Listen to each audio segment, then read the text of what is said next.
Magandang buhay. Magandang araw po sa inyo mga kasambuhay. Ako po si Father Domi Guzman ng Society of St. Paul.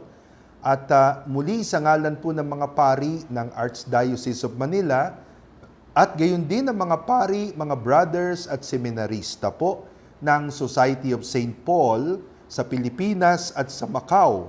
Gayon din po sa ngalan ng TV Maria. Kayo po ay aming kinukumusta at inaanyayahan ngayon pong ika-3 ng Marso. March 3, 2019. Ito po ang unang linggo ng buwan ng Marso at ika-8, 8th Sunday in Ordinary Time. Ito nga po pala ang huling linggo bago po pumasok ang liturgical season ng Kwaresma. Tandaan po natin, itong darating po Miyerkules, March 6, ay Ash Wednesday. Ash Wednesday at syempre March 6, this coming Wednesday is Ash Wednesday, simula po ng liturgical season ng Kwaresma. Ito po ay araw ng fasting and abstinence. Kung wala ho tayong health issues, no? Then we can fast and abstain. So that means, ito po linggong ito, March 3, ito po ang huling linggo na ating aawitin ang Alleluia sa banal na misa.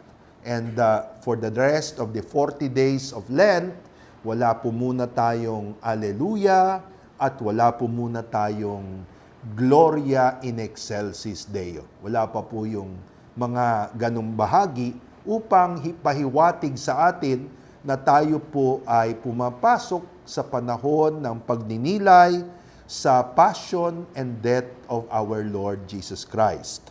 Siyempre po, kasambuhay natin sa araw nito ang mga may sakit, ang mga elderly, ang mga caregivers, ang atin pong mga kapulisan at kasundaluhan, yung pong mga travelers, no? Yung mga naglalakbay, lalo-lalo na po ang ating mga manlalakbay na manggagawa, ang OFWs, saan man po kayo naroroon, sa anumang bahagi, anumang bayan ng atin pong mundo.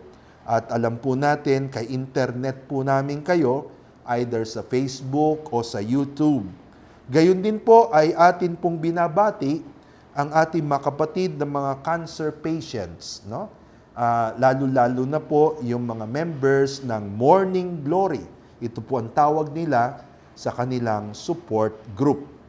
Kinukumusta natin ang lahat ng kaibigan natin dyan po sa Canada. Ang grupo po ni Brother Alex Fideris at gayon din po sa Winnipeg, Manitoba, Canada, si Nestor at Estela Kirante at Anika Kirante. Nakilala po natin sila dito sa ating bookstore sa Makati. Nagpakilala po sila nung sila'y nandirito. We would like also to pray para po sa ating mga mission partners, si Leslie Masigan, ang kanyang mga anak na si Miguel, si Sammy at si Jake, no? At gayon din po ang kanyang mahal na ina. Si Tony at Lourdes Choa, siyempre, si Ed at Norma Arrojado, si George at Noemi Villaruz at ang kanilang pamilya at ang kanilang Villaruz and Villaruz CPA office. Si Joey at Didith Jacob, si Mariel Diaz, ang kusina ni Kambal, ni Irma at ni Delio San Miguel, si Corazon Ochoa at Rosita Cauyan, at gayon din po si Alma Gonzalez at ang kanyang pamilya dyan po sa Los Angeles, California. We would like also to pray para po kay Romel Salvador, Gemma Candela, May Asuncion Recio, Rachel Esteban, at Leilani Palladio Himotea, mga regular po natin na mga love offerers, no? And then, ngayon naman po, we would like to acknowledge yung pong mga nag-message sa atin sa ating pong Facebook account. Si Jocelyn Evaristo, yan. Praying for good health and strong faith for my family. Sabi po niya, si Richie Guab Kausaren. Siya po ay nag-birthday noong Pebrero. So, belated happy birthday, no? Si Richie Kausaren ay OFW po na nandyan sa East Surabaya. East Surabaya, Indonesia. Yan. Si Jun Tomas ay nakikisambuhay naman sa atin every day, sa atin pong Daily Workers Mass. Yan po ay 6 o'clock in the morning, every day, live stream mula po sa Sanctuary of St. Paul at ina-upload din po natin yan, 6 o'clock Philippine time. Si Jun Tomas ay taga Jeddah. Si Kathy RB, nagpadala daw siya ng kanyang regular pledge. Thank you very much, no, Kathy? And sabi niya, God has poured me the gift of health and wealth when I started giving my monthly pledge. Wow! Totoo yan, ha? Yan na sabi ni Lord sa Book of Malakay. Sabi niya, test me on this. Challenge me on this. Kanya. Sabi ng Panginoon sa Malakay. No? Be faithful to your tithes. Sabi ng Panginoon. And I will bless you immensely. So, Kathy, God bless you. Ha? Si John Dexter Serbitilio, panalangin para sa mga namatay, kanya. Lalo na mga mahal sa buhay, panalangin din para sa lahat ng mga OFWs at John Dexter, salamat sa iyong padala. No? Si Ruth Lord G, yan.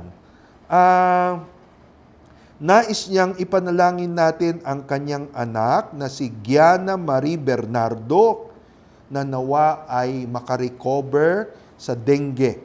No? Si Aldrich Radok Macalye, si Grace Kahapi Aquino, sabi niya, thank you Lord for waking me up every day. Wow, no? So, yan pong ilan sa mga dumating sa atin pong YouTube account. At sana po keep those messages and keep those love offerings and prayer intentions going, no? Para sa ganon, tuloy-tuloy din po maibigay natin ang Word of God sa atin pong mga kababayan. Ngayon po, gaya ng aking in-announce ay 8th Sunday in Ordinary Time. Ito ang huling Ordinary Sunday bago po tayo pumasok sa special liturgical season ng Kwaresma. And again, ang atin pong gabay sa sambuhay ay meron na naman pong mga very surely napakagandang mga enhancement at enrichment ng kaalaman tungkol sa Lenten season. Abangan po niyo yan, ang gabay sa sambuhay. Pero sa atin pong mga pagbasa, sa araw na ito, 8th Sunday in Ordinary Time, first Sunday of the month of March, para po sa akin, ang napakagandang pick-up ko sa mga pagbasa ay about authentic goodness, ang tunay na kabutihan. Yan, no? Ang tunay na pagiging mabait. Yan, ang tunay na kabutihan. Unang-una, ang atin pong maririnig at mababasa sa misa natin ngayon ay galing po sa mga aklat ng karunungan o wisdom literature ng Old Testament. Sirach chapter 27 verse 4 to 7. At sabi doon, when a sieve is shaken, the husks appear. In tribulation, the tests of the just. The fruit of a tree shows the care it has had, and one's speech discloses the bent of one's mind. Dito po sa mga napakagandang tinuran na ito ng ating first reading sa mga aklat ng karunungan, Book of Wisdom, Sirach sa Old Testament, Ipinapakita po dito na ang tunay na kabutihan ay nakikilala sa mga palatandaan, indicators. May mga dapat tayong tandaan tungkol sa tunay na kabutihan. Ano yan? Number 1, may testing. Huwag po nating tignan ang lahat ng paghihirap sa buhay na parusa o consequence ng ating mga ginawa. May mga paghihirap di sa buhay na dinadaanan natin bilang tests, no? At alam niyo ang mahalaga sa test, tulad po ng testing sa eskwelahan, dun mo mame-measure. Ang test ay measurement, no? Dun mo masusukat kung ano na talaga ang kalagayan mo. Ikaw ba'y lumalago?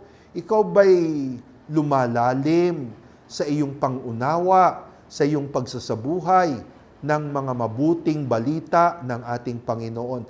Yan po ay makikita mo lang sa iyong sarili sa test. Ayan. Kaya wag ho tayong manlumo. Ayan. Kung tayo po'y dumadaan sa mga tests, no? Kung hindi, tignan natin, ano ang ipinapakita ng Panginoon tungkol sa aking kabutihan sa testing na ito. And then, sabi dito, time reveals the result. So, ang tunay na kabutihan po ay hindi pwedeng madaliin. Tulad ng bunga ng punong kahoy, ito'y dahan-dahan na umuusbong, dahan-dahan na nade-develop, dahan-dahan na nahihinog. Yan. Huwag pong hinog sa pilit, no? Daanan natin ang dapat daanan.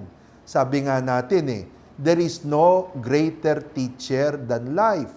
So, sa buhay po na dinadaanan natin, yan din po ang paaralan, school, ng tunay na kabutihan. We learn along the way. Ganda, no? Sa second reading naman, 1 Corinthians 15, verse 54 to verse 58, sabi po ng Apostol Pablo, "Be firm and steadfast, knowing that in the Lord your labor is not in vain." Okay?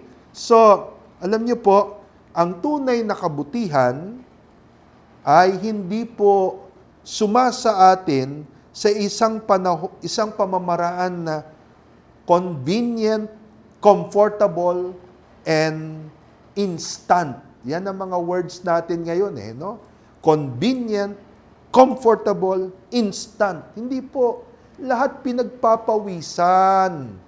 Lahat ay pinaghihirapan. Sabi nga po ng matatanda, no? Kaya masarap yung sinaing sapagkat ito ay dulot ng dahan-dahang pagsasaing. Hindi mo pwedeng bilisan. Hindi lalabas ang katas. Di ba? And then, Luke 6:39 to 45. Yan po ang good news natin ngayon. Sabi ng Panginoon, "A good tree does not bear rotten fruits, nor does a rotten tree bear good fruits. For from the fullness of the heart, the mouth speaks." Ang tunay na kabutihan, kapatid, umaagos mula sa bodega. May bodega. May pinanggagalingan, may reservoir, sabi nga ng mga Pranses, no? May reservoir, may deposito, may storehouse. So dapat po yun ang tingin natin sa lahat po ng pinagdadaanan natin sa buhay. Experiences, teachings from other people, sharing of other people, yung mga pinagdadaanan natin ng mga formation programs, lahat-lahat pong yan. They must be the storehouse of real goodness. Mga kapatid, alalahanin po natin yan. Wala pong instant na kabutihan. Ang authentic na kabutihan, proseso, pinaghihirapan, at hindi lamang po yan, tinetesting, tested Nang sa ganon, totoo. Okay, so mga kapatid, narito na po ang ating banal na misa mula po sa oratory ni Mary Queen of Apostles dito po sa aming local community ng Society of St. Paul sa Makati, Metro Manila. Offering of the Holy Mass. Accept, Most Holy Trinity, this sacrifice fulfilled at one time by the divine word, and now renewed on this altar through the hands of your priest. I unite myself to the intentions of Jesus Christ, priest and victim, that I may be entirely offered for your glory and for the salvation of all people. Through Jesus Christ, with Jesus Christ, and in Jesus Christ, I intend to adore your eternal majesty, to thank your immense goodness, to satisfy your offended justice, and to beseech your mercy for the Church, for my dear ones, and for myself.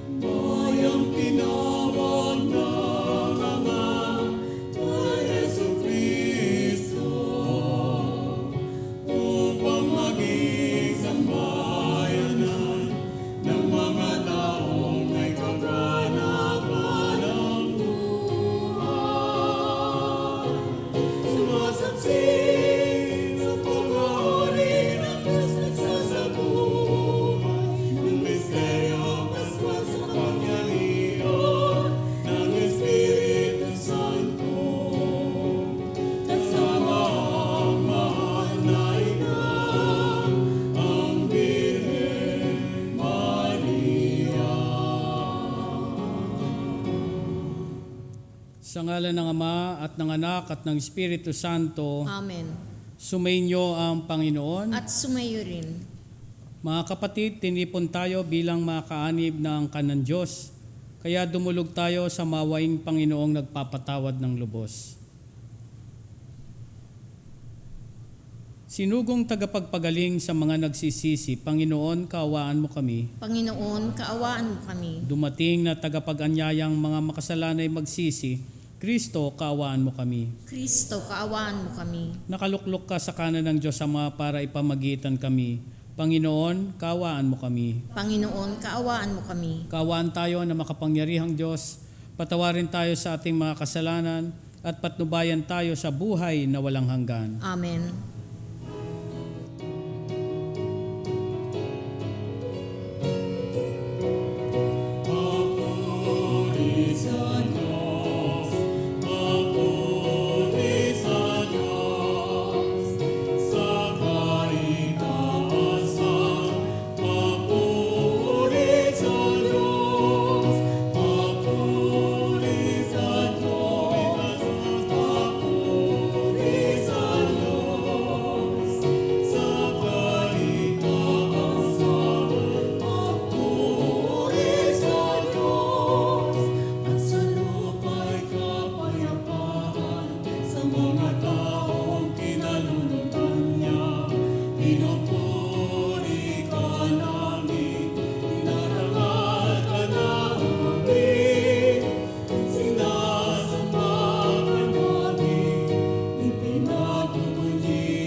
Manalangin tayo.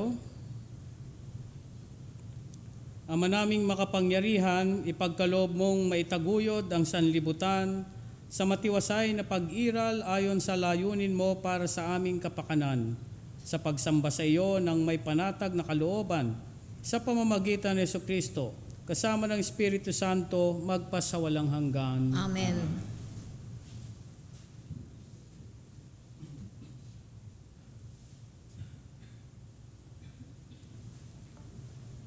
Pagbasa mula sa aklat ni Sirak. Pag niliglig mo ang pistay, may iwan ang magaspang. Pag ang tao ay nagsalita, kapintas ay lumilitaw. Ang gawa ng magpapalayok ay sa hurong nasusubok. Ang pagkatao ng sino may makikita sa usapan. Sa bunga ng punong kahoy, nakilala ang ginagawang pag-aalaga. Sa pangungusap ng isang tao, damdamin niya ay nahalata. Huwag mo munang pupurihin ang isang tao hanggat hindi nakapagsasalita, sapagkat doon mo pa makikilala ang tunay niyang puso't diwa. Ang salita ng Diyos. Salamat sa Diyos. Totoong kalugod-lugod ang magpasalamat sa Diyos. Totoong kalugod-lugod ang magpasalamat sa Diyos. Ang magpasalamat sa Panginoong Diyos ay mabuting bagay. Umawit na lagi, purihin ang ngalang kataas-taasan. Pag-ibig niyang wagas ay dapat ihayag, kung bukang liwayway, pagsapit ng gabi ang katapatan niya ihayag din naman. Totoong kalugod-lugod ang pagpasalamat sa Diyos. Katulad ng palma ang taong matuwid, tatatag ang buhay parang mga sedro. Kahoy sa Libano lalagong mainam, parang punong kahoy na doon natanim sa tahanan ng Diyos. Sa banal na templo ito ay lalago na nakalulugod. Totoong kalugod-lugod ang magpasalamat sa Diyos. Tuloy ang pagbunga kahit na ang punong ito ay tumanda. Lunti at matatag at ang dahon nito ay laging sariwa. Ito ay patotoo na ang Panginoon ay tunay na matuwid. Siya kong sanggalang matatag na batong walang bahid dungis. Totoong kalugod-lugod ang magpasalamat sa Diyos.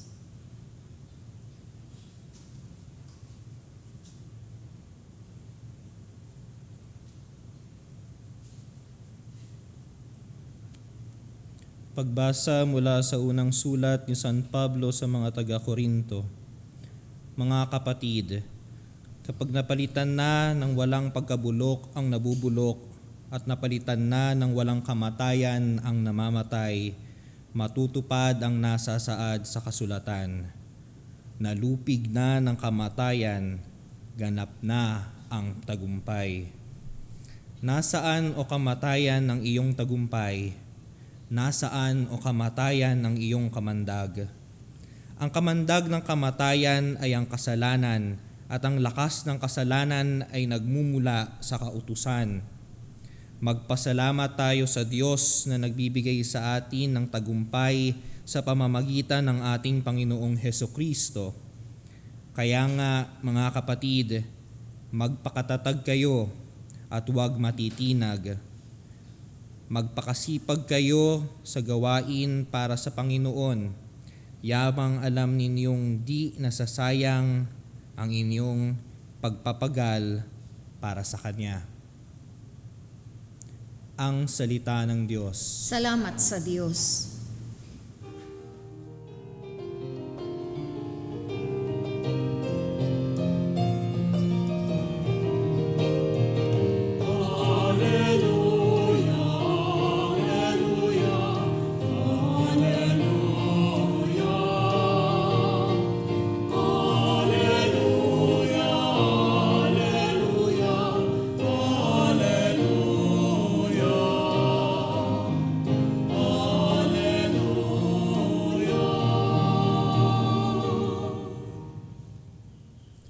Sumainyo ang Panginoon. At sumayo rin. Ang mabuting balita ng Panginoon ayon kay San Lucas. Papuri sa iyo, Panginoon. Noong panahong iyon, tinanong ni Jesus ang mga alagad ng patalinghaga, maaari bang maging taga-akay ng bulag ang isa ring bulag? Kapwa sila mahuhulog sa hukay kapag ginawa ang gayon. Walang alagad na higit sa kanyang guro. Ngunit kapag lubusang naturuan, siya ay magiging katulad ng kanyang guro.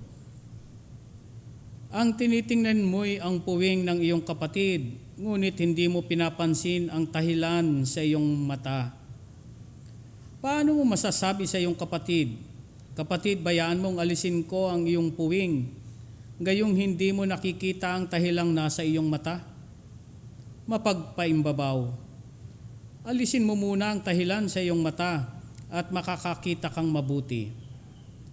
Sa gayoy, maalis mo ang puwing ng iyong kapatid.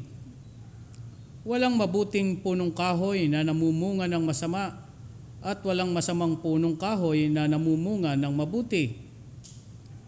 Nakikilala ang bawat punong kahoy sa pamamagitan ng kanyang bunga. Sapagkat hindi nakapipitas ng igos sa puno ng aroma at di rin nakapipitas ng ubas sa puno ng dawag.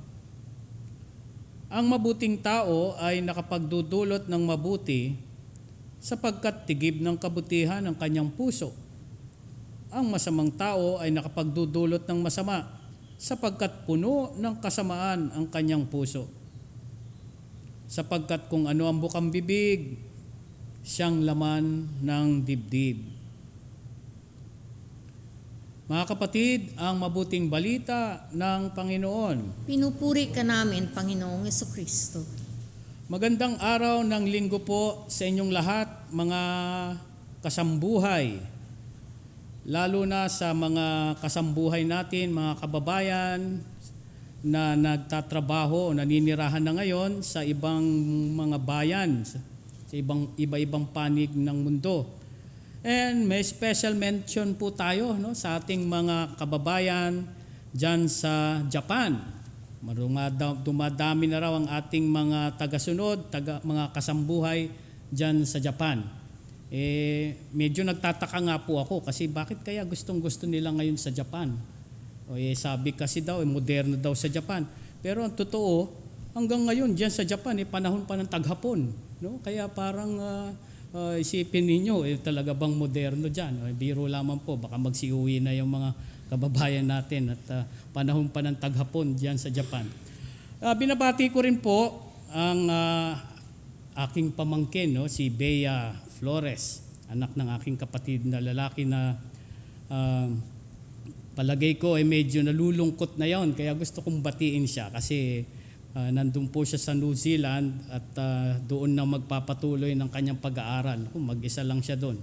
Kaya, kumusta ka dyan? Kawawa ka naman dyan, wala ka ng Pasko, nakatulad dito sa atin. And of course, I would like to make special mention and greetings to one of our regular lectors, si Mariel Cusi. Kung naaalala ninyo yung chinita na ating tagabasa. Siya po ay kakakasal lang, kinasal po namin siya kamakailan lang noong February 16. At siya po ngayon ay si Mrs. Mariel Illustrissimo. So binabati ko rin yung kanyang bagong asawa na si Genesis. Ngayon, tayo ay nasa 8 linggo ng karaniwang panahon. At napakaganda ng imahe na ipinapakita sa atin ng ating Panginoon, yung talinhaga ng bulag na mag-aakay ng kapwa bulag. Napakadaling maintindihan ito. At alam natin na hindi pwedeng taga-akay ng isang bulag ang isa pang bulag. Of course, ito ay tumutukoy sa tungkulin nating mga Kristiyano, sa ating mga kapatid, na punahin at itama ang ating mga kapatid na nagkakamali. Pero kailan nga ba natin dapat na itama ang ating kapatid na nagkakamali? Ang sagot, sa lahat ng oras, kahit kailan. Basta nakikita natin na siya ay nagkakamali, kailangan natin siyang punahin at ituwid sa kanyang pagkakamali sa abot ng ating makakaya. Sapagkat ang pagpuna at pagtutuwid sa nagkakamaling kapatid ay tanda ng pagmamalasakit at tanda ng pagmamahal sa kapatid na nagkakamali. Sapagkat kung hindi po natin siya pupunahin at hindi tayo magsisikap na ipaliwanag sa Kanya ang Kanyang pagkakamali, at siyempre, hindi lang basta pupuna, kung hindi ituturo din kung papaano o kung ano ang tamang gagawin. Kung hindi natin ito gagawin, ay talagang mapapahamak ang ating kapatid. At siyempre, kung hahayaan natin siyang mapahamak, ay ibig sabihin hindi tayo nagmamalasakit at hindi tayo nagmamahal. Kaya naman, kung may makikita kang isang bulag na naglalakad sa kalye, mag-isa lang siya, may hawak-hawak na stick, kinakapa yung daan. Pero nakita mong hindi niya nakikita o hindi niya nakakapa, mahuhulog na siya sa isang butas, isang imbornal. Siyempre, kung ikaw ay matinong tao at ikaw ay may pusong mapagmalasakit, doon man lamang sa bulag, siyempre, pipigilan mo siya at aakayin mo at itatabi mo para makaiwas siya doon sa butas ng imbornal. Pero hindi mo siya may liligtas sa tiyak na kapahamakan kung mismong ikaw ay hindi mo nakikita ang butas ng imbornal na kanyang daraanan. Naalala ko pa, maraming taon na rin ang nakalilipas. Hindi ako bulag, pero nahulog ako sa imbornal. At talagang sugat-sugat yung kamay ko dahil hindi nga ako bulag pero madilim. Sa madaling salita, kahit hindi tayo physical na bulag, pwedeng hindi tayo nakakakita. At kung ganun din, ay ito ay imahe na kahit sino sa atin ay pwedeng maging bulag in the sense na pwede tayong magkamali anytime. At nangangailangan tayong punahin. Sapagkat madalas, ang mga nagkakamali, yung mga sabi nga nabubulagan, hindi lang yung mga nasa pag-ibig ang nabubulagan, di ba? Sabi kasi bulag ka sa pag-ibig. No? Bulag ka sa pag-ibig, bakit mo nagustuhan yan? Hindi lang mga umiibig ang nabubulag, kung hindi actually yung kahit sinong nagkakasala. Kasi kadalasan yung nagkakasala, hindi naman niya nakikita yung kanyang mali na ginagawa. Wala naman talagang karaniwang nagagawa ng isang bagay dahil alam niyang mali.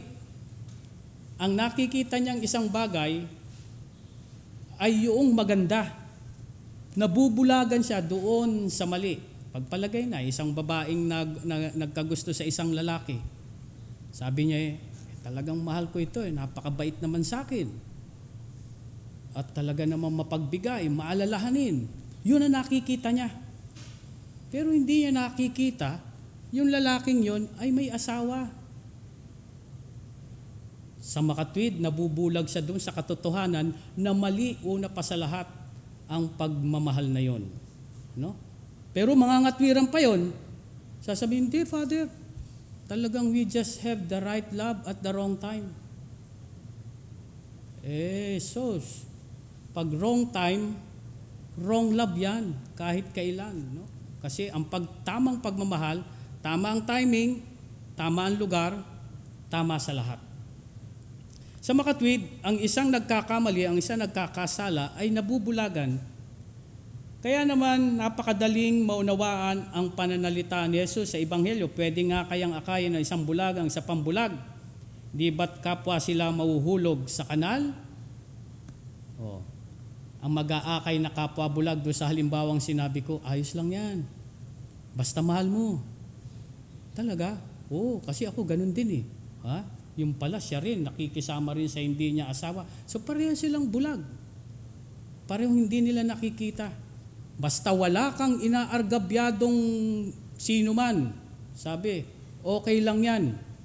Wala ba inaargabyado? Argabyado nga yung pamilya nung lalaki na yon, yung asawa nun, yung mga anak nun. Hindi mo pwedeng sabing wala kang nasasaktan. Hindi naman nila alam, Father Kahit hindi alam, no? Kinakailangan bang alam mong may sakit ka para hindi ka masaktan? Napakaraming mga tao, tuloy-tuloy ang buhay.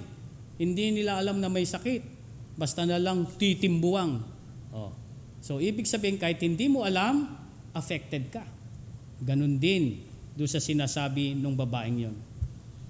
So hindi sinasabi ng Panginoon na pabayaan na lang natin ang kapatid na laliligaw ng landas o nagkakasala. Sa katunayan, tungkulin natin, katulad ng sabi ko, bawat Kristiyano na akayin ang ating kapwang nagkakamali. At ito ay tungkulin dahil bunsod ito, tulak ito ng pagmamahal.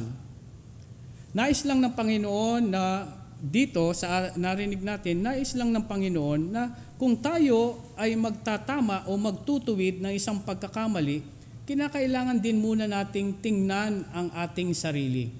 Yung imahen na pupunahin mo yung maliit na puwing. Meron lang isang maliit na buhangin sa mata ng iyong kapatid, pinupuna mo, ang liit-liit. Hindi mo ba napapansin na napakalaki ng takip sa iyong mata? Yun ang ibig sabihin. So exaggerated ang sabi, no? It's a log, troso.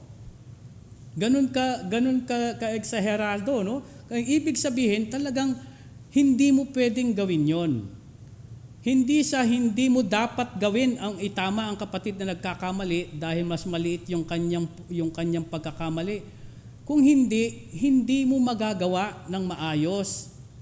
Paano mong may tatama o maaalis ang puwing, hindi ka nakakakita ng maayos. Dahil nga merong nakaharang na lag o troso sa iyong mata. Sa makatwid, ayusin mo muna, linawin mo muna yung iyong mata para makakita kang mabuti. Anong ibig sabihin na makakita kang mabuti? Ibig sabihin nito, sa aking palagay sa English ay, so that you will be able to see things objectively, in the right way, from the right perspective. At ano yung objectively? Dalawang punto de vista. Una, makikita mong mabuti ang sarili mo. Nagkakamali rin ako. Sa makatwid, hindi ako masasabing mas banal sa tao na ito. That's one way of saying nakakakita ng mabuti. Ikalawa, makakakita ka ng mabuti na yung tinatama mo, yung nagkakamali sa iyo, ay hindi lang siya ang nagkakamali. Hindi lang siya ang pwede mong dikdikin. Kasi una sa lahat, nakita mo na ang iyong sarili na mayroon ding pagkakamali. Sa makatwid, pareho lang kayo. Pero hindi sasabihin, pareho lang pala tayo nagkakamali. Sige, tuloy ka sa pagkakamali mo, tuloy ka ako sa pagkakamali ko. No. Sapagkat bilang isang Kristiyano nga, sinasabi ng ating Panginoon, kailangan mong itama. Kailangan mong alisin ang puwing. Pero kailangan nakakakita kang mabuti. Sapagkat kung hindi ka nakakakitang mabuti, baka imbis na maalis mo yung puwing, matusok mo pa yung mata. Lalo mo siyang nasaktan. Sa makatwid, ito ay isang paalala sa napakahalagang tungkulin nating mga Kristiyano sa ating kapwa. Pinupuna at itinutuwid natin ang ating kapatid hindi para ipamukha sa kanya ang kanyang pagkakamali at ipahiya siya sa harap ng mga tao o kaya para patunayang tayo ang tama. Dapat sundin at tayo ang dapat tularan. Hindi.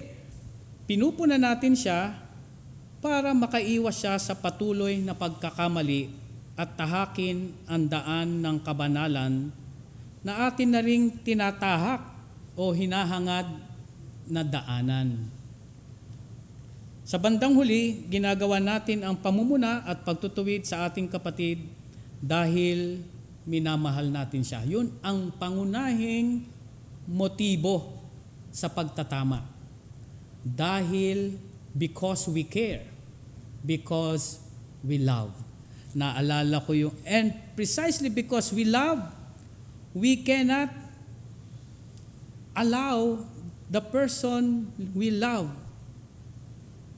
to go on hurting himself or herself without us intervening in any way. Naalala ko yung sabi ni Father Catalino Arevalo, isang Jesuitang pari, dati naming professor sa Loyola School of Theology. Sabi niya, The very essence of love is to be moved, to be affected by what is happening to the beloved. Kaya yung isang nanay, talaga naman, nakita niya yung kanyang anak, nagpapabaya sa pag-aaral, nalululong sa masamang bisyo. Napakasakit, umiiyak ng tahimik, hindi naman siya nagkukulang sa pagpapaalala, pero hindi niya pwedeng sabihin, bahala ka sa buhay mo. May sarili din akong buhay. No. Because she loves, she is affected by what is happening to the beloved. Kaya pala totoo na ang kabaligtaran ng pagmamahal ay hindi pagkamuhi or hatred. Ang tunay na kabaligtaran ng pagmamahal ay ang kawalan ng pakialam or indifference. Bahala ka sa buhay mo. I don't care. Sa madaling salita, ang tunay na nagmamahal ay nakikialam upang tiyaking nalalagay sa mabuti ang minamahal. Si Jesus mismo nagpakita sa atin ng halimbawa ng mabuting pakikialam. Nakialam siya sa buhay nating mga tao. Nakipamuhay siya sa atin. At nakialam, ibig sabihin, pinahiwatig niya sa atin ang ating mga pagkakamali, ang kawalan natin ng pagpapatawad, ang kawalan natin ng malasakit sa mga nagugutom, sa mga nahihirap. Yan ang mga itinuro niya sapagkat nakialam siya. Kaya matatawag natin ang pag-ibig ng ating Panginoon ay pakialamerong pag-ibig. At sana tayo rin ay maging mga pakialamero, pero hindi sa negatibong pananaw, kung hindi nakikialam dahil nasasaktan kung ang minamahal ay nakikita nating napapahamak. Pagpalaing tayong lahat ng poong may kapal. Sumasampalataya ako sa Diyos amang makapangyarihan sa lahat na may gawa ng langit at lupa. Sumasampalataya ako kay Hesukristo, iisang anak ng Diyos, Panginoon nating lahat. Nagkatawang tao siya lalang ng Espiritu Santo. Ipinanganak ni Santa Maria Birhen, pinagpakasakit ni Poncio Pilato, ipinako sa krus, namatay, inilibing. Nanaog sa kinaroroonan ng mga yumao. Nang may ikatlong araw na buhay na mag-uli. Umakyat sa langit, naluluklok sa kanan ng Diyos amang makapangyarihan sa lahat. Doon magmumulang paririto at huhukom sa nangabubuhay at nangamatay na tao. Sumasampalataya naman ako sa Diyos Espiritu Santo, sa banal na simbahang katolika, sa kasamahan ng mga banal, sa kapatawaran ng mga kasalanan, sa pagkabuhay na muli ng nangamatay na tao, at sa buhay na walang hanggan. Amen.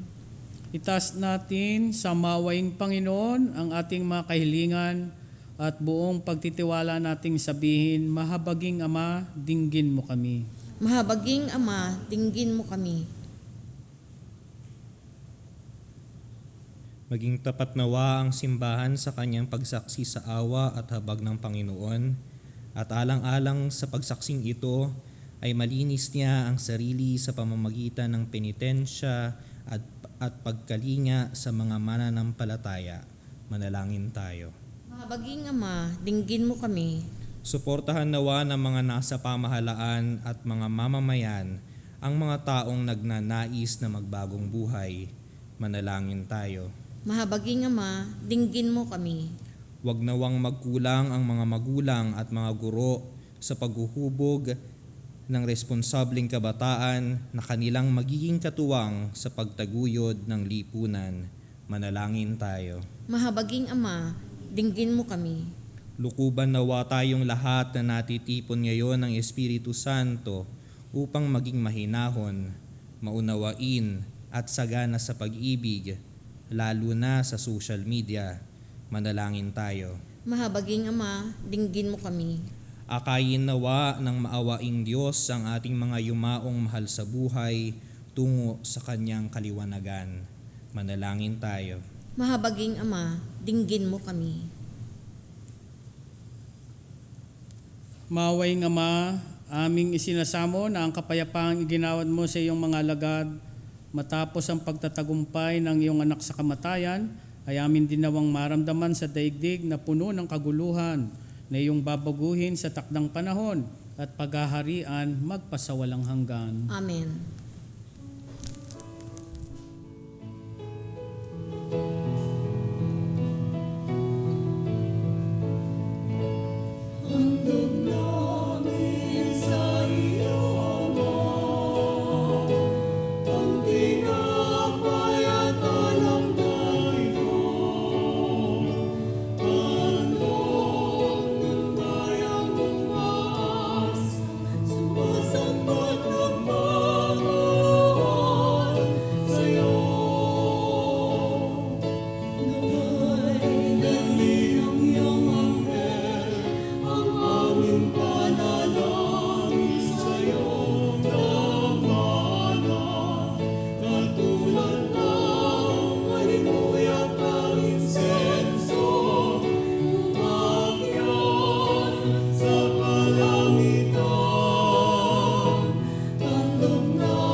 Manalangin kayo mga kapatid upang ang paghain natin ay kalugdan ng Diyos Amang makapangyarihan. Tanggapin nawa ng Panginoon itong paghahain sa iyong mga kamay, sa kapurihan niya at karangalan, sa ating kapakinabangan at sa buong sambayanan niyang mahal. Ama naming lumikha, sa pagganap namin ng banal na pagdiriwang upang ikaw ngayoy aming paglingkuran, hiniling naming naway mapakinabangan ang aming inihahain sa iyong karangalan. Sa pamamagitan ni Jesucristo, kasama ng Espiritu Santo, magpasawalang hanggan. Amen. Sumainyo ang Panginoon. At sumayo rin. Itaas sa Diyos ang inyong puso at diwa. Itinaas na namin sa Panginoon. Pasalamatan natin ang Panginoong ating Diyos. Marapat na siya ay pasalamatan. Ama naming makapangyarihan, tunay ngang marapat na ikaw ay aming pasalamatan. Sa iyong kagandahang loob kami iyong ibinukod upang iyong maitampok sa kadakilaan mong lubos. Kahit na ikaw ay aming tinalikdan dahil sa aming pagkasawalawahan, gumawa ka pa rin ng magandang paraang may manguna sa amin para ikaw ay balikan. Kaya't ang iyong minamahal na anak ay naging isa sa mga taong hamak upang may kapwa kaming makapagligtas sa aming pagkapahamak at pagkaligaw ng landas. Kaya kaysa na mga anghel na nagsisiawit ng papuri sa iyo nang walang humpay sa kalangitan, kami nagbubunyi sa iyong kadakilaan.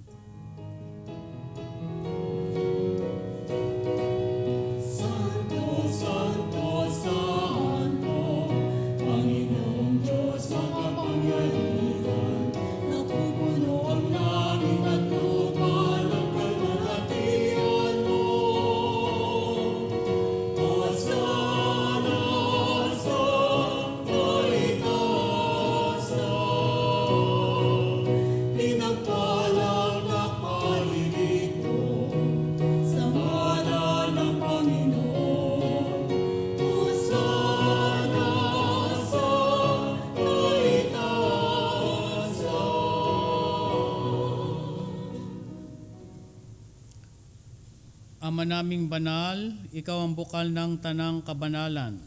Kaya't sa pamamagitan ng iyong Espiritu, gawin mong banal ang mga kaloob na ito upang para sa amin maging katawan at dugo ng aming Panginoong Hesukristo. Bago niya pinagtiis ang kusang loob na maging handog, hinawakan niya ang tinapay. Pinasalamatan kaniya. Pinaghati-hati niya iyon. Iniabot sa kanyang mga alagad at sinabi, tanggapin ninyong lahat ito at kanin. Ito ang aking katawan na iahandog para sa inyo.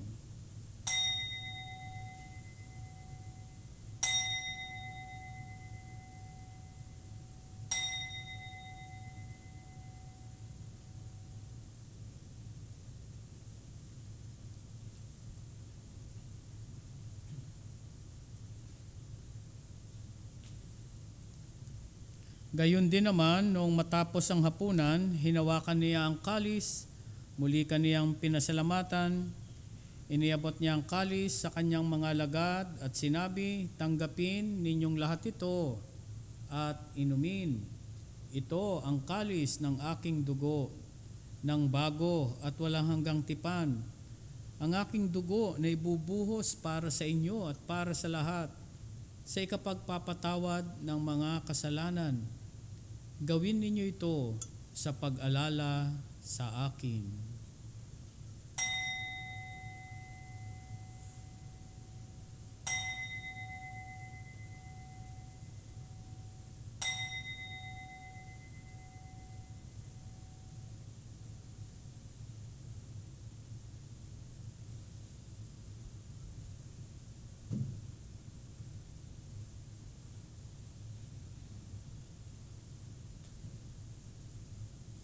Ipagbunyi natin ang misteryo ng pananampalataya.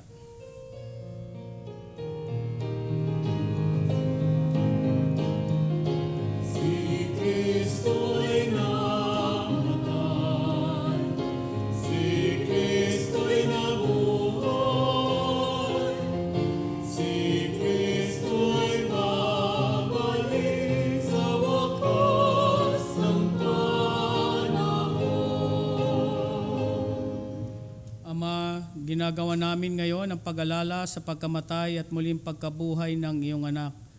Kaya't iniaalay namin sa iyo ang tinapay na nagbibigay buhay at ang kalis na nagkakaloob ng kaligtasan. Kami nagpapasalamat dahil kami iyong minarapat na tumayo sa harap mo para maglingkod sa iyo. Isinasamo namin kaming magsasalo-salo sa katawan at dugo ni Kristo ay mabuklod sa pagkakaisa sa pamamagitan ng Espiritu Santo. Ama, lingapin mo ang iyong simbahang laganap sa buong daigdig. Puspusin mo kami sa pag-ibig kaysa ni Francisco na aming Papa at ni Luis Antonio na aming Obispo, ni Broderick na katuwang niyang Obispo at ng Tanang Kaparian. Alalahanin mo rin ang mga kapatid naming nahimlay nang may pag-asang sila'y muling mabubuhay. Gayon din ang lahat ng mga pumanaw. Kaawaan mo sila at patuloyin sa iyong kaliwanagan. Kaawaan mo at pagindapatin kaming lahat na makasalo sa iyong buhay na walang wakas. Kaisa ng mahal na Birheng Maria na ina ng Diyos, kaisa ng mga apostol at ng lahat ng mga banal na namuhay dito sa daigdig ng kalugod-lugod sa iyo. May pagdiwang nawa namin ang pagpupuri sa ikararangal mo sa pamamagitan ng iyong anak na aming Panginoong Hesukristo. Sa pamamagitan ni Kristo,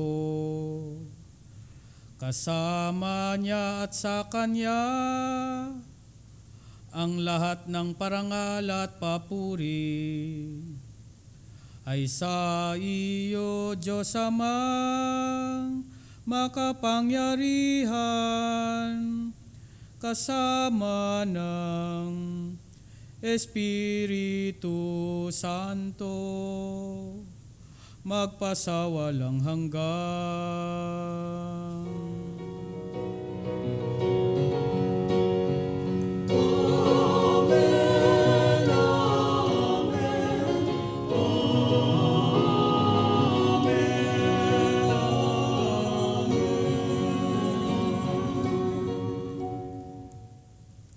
Sama-sama natin ngayong dasalin ang panalangin itinuro mismo sa atin ng ating Panginoon.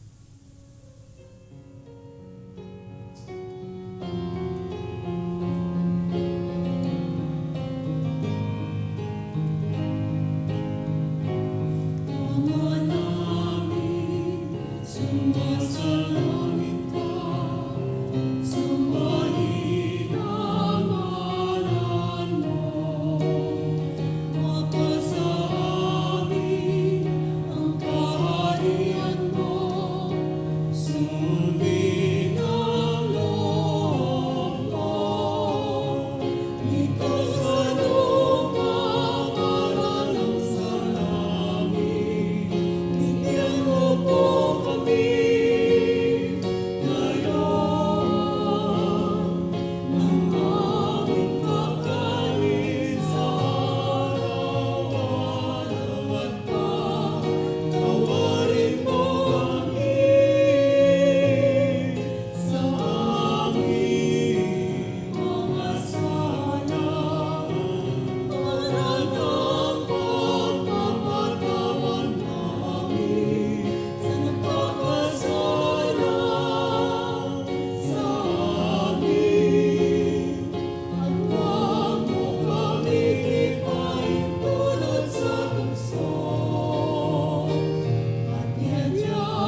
Hinihiling namin kami iadya sa lahat ng masama, pagkalooban ng kapayapaan araw-araw, iligtas sa kasalanan at ilayo sa lahat ng kapahamakan, samantalang aming pinananabikan ng dakilang araw ng pagpapahayag ng tagapagligtas naming si Jesucristo.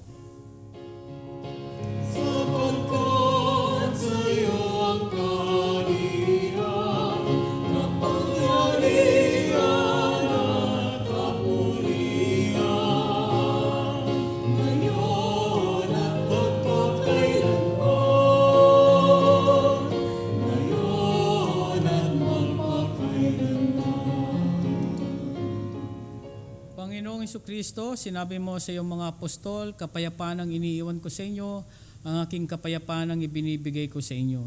Tunghayan mo ang aming pananampalataya at huwag ang aming mga pagkakasala.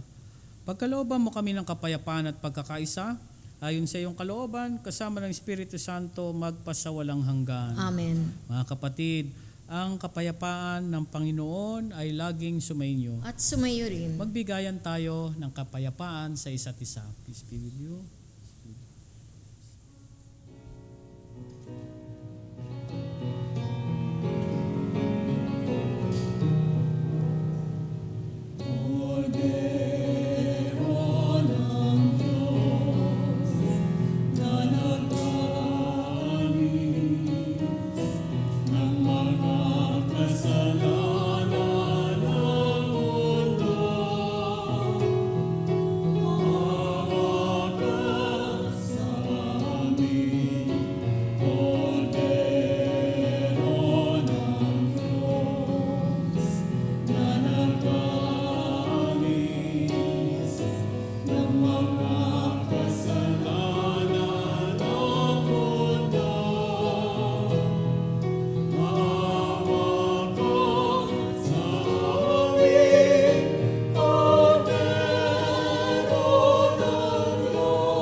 Narito si Kristo, ang kordero ng Diyos na nag-aalis ng mga kasalanan ng sanlibutan. Mapapalad tayong mga tumatanggap sa Kanya. Panginoon, hindi ako karapat-dapat na magpatuloy sa iyo, ngunit sa isang salita mo lamang ay gagaling na ako.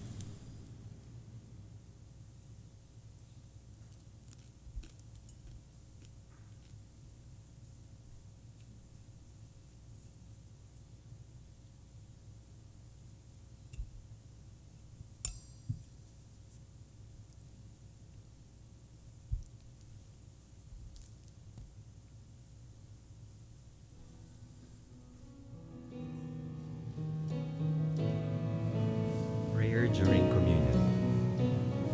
For those who cannot receive communion, join us in praying the spiritual communion. Jesus, Master, you assure me, I am the life. Whoever eats my flesh and drinks my blood will have eternal life. In baptism and in the sacrament of reconciliation, you have communicated to me this life of yours. Now you nourish it by making yourself my food. Take my heart, detach it from the vain things of the world. With all my heart, I love you above all things, because you are infinite good and eternal happiness. Amen. Prayer of Overseas Workers. Saint Michael the Archangel, I am about to leave my family, and the physical and emotional distance affect me.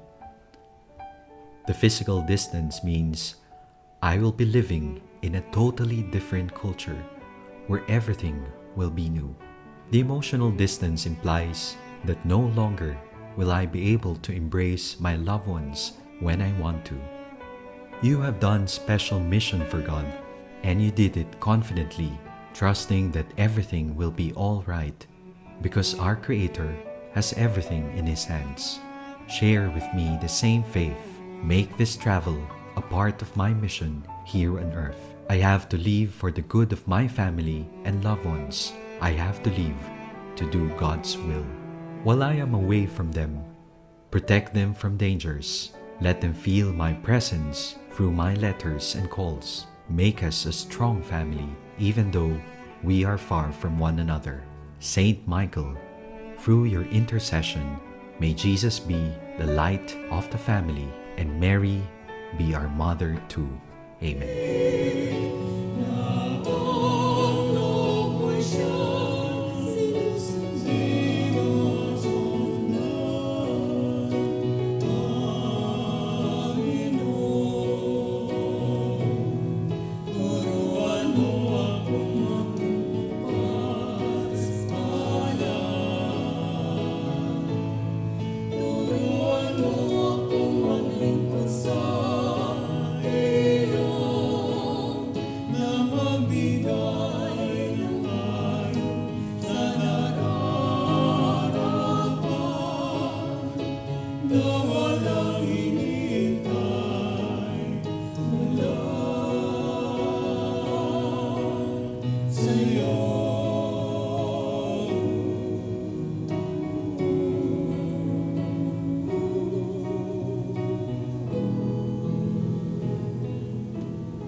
Manalangin tayo.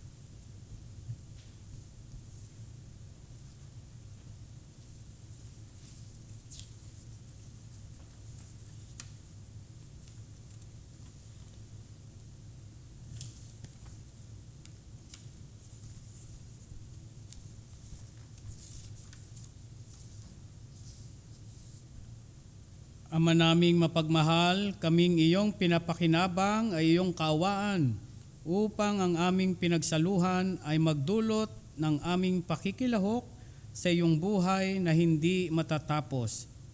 Iniluluhog namin ito sa pamamagitan ni Jesucristo kasama ng Espiritu Santo magpasawalang hanggan. Amen.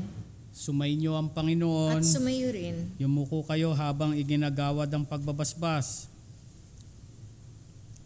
Gawaran nawa kayo ng kapayapaan ng Diyos na pinagmumulan ng tanang kasiyahan sa buhay ngayon at magpasawalang hanggan. Amen. At pagpalain kayong lahat na makapangyarihang Diyos, Ama, Anak at Espiritu Santo. Amen. Umayo kayo't ipahayag ang mabuting balita ni Kristo. Salamat sa Diyos.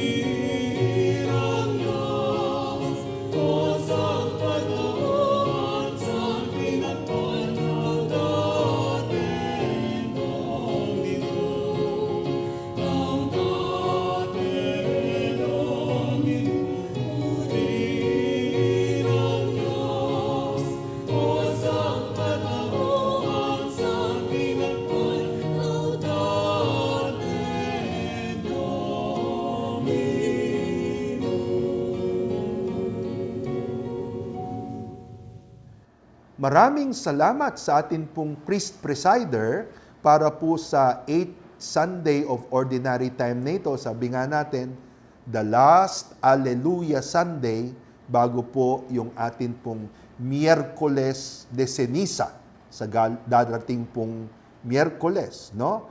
Fasting and abstinence para po do sa mga able-bodied at healthy na ating mga kasamahan sa loob ng pananampalataya.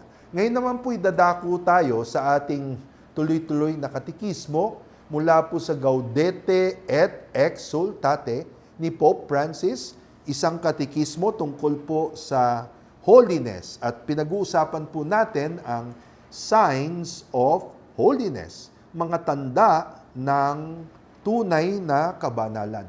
Nasa ika-4 na tanda po tayo at dito sa paragraph 140, sabi po ang ika-4 na tanda ng tunay na kabanalan ay holiness in community, in communio.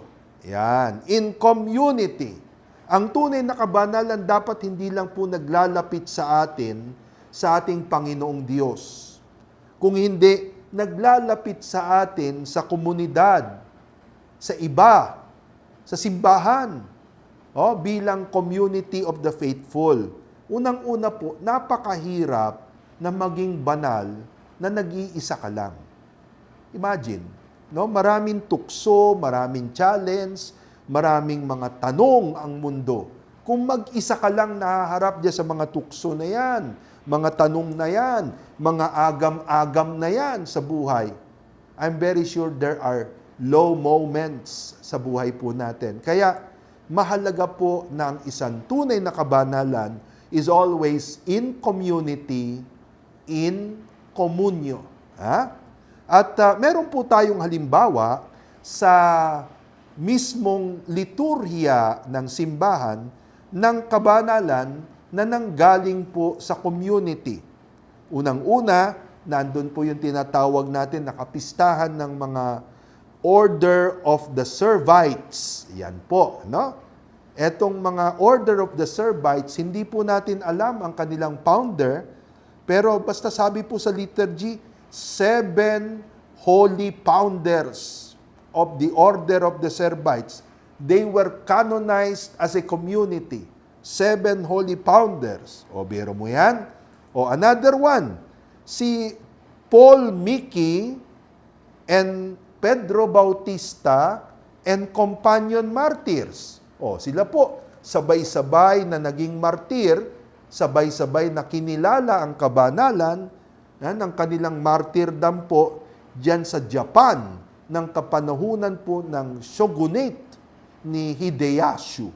Yan, So, si Saint Paul Miki and companions. Meron din po mga Korean saints, si Saint Andrew Taigon and companion Koreans. So, yan po,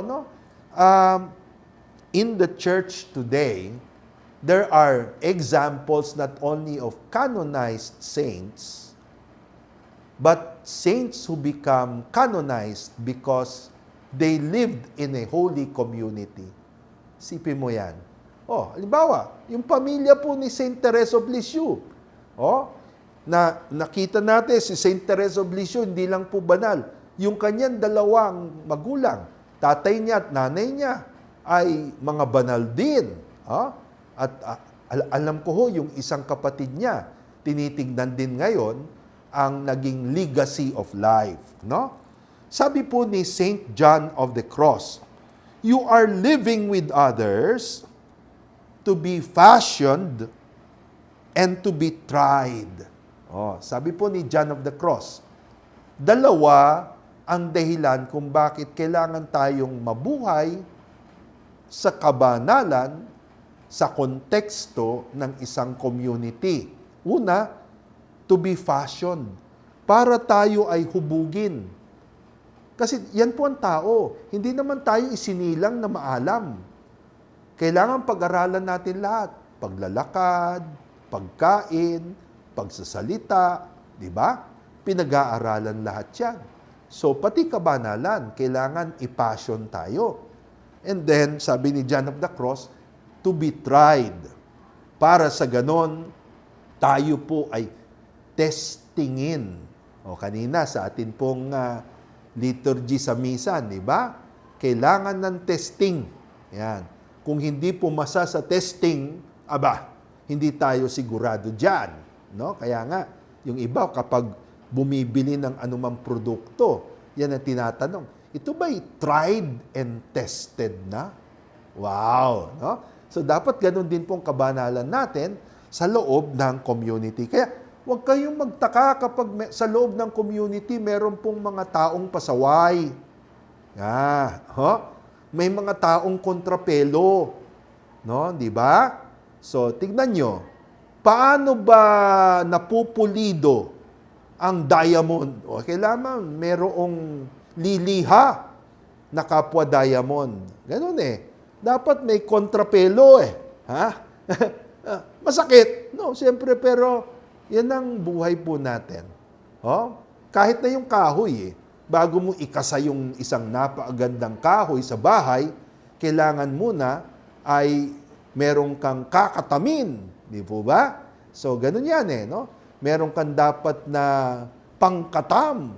So, ibang tao, alam nyo, pinapadala sa atin upang sa ganon ay katamin. Di ba? So, that is another point, no?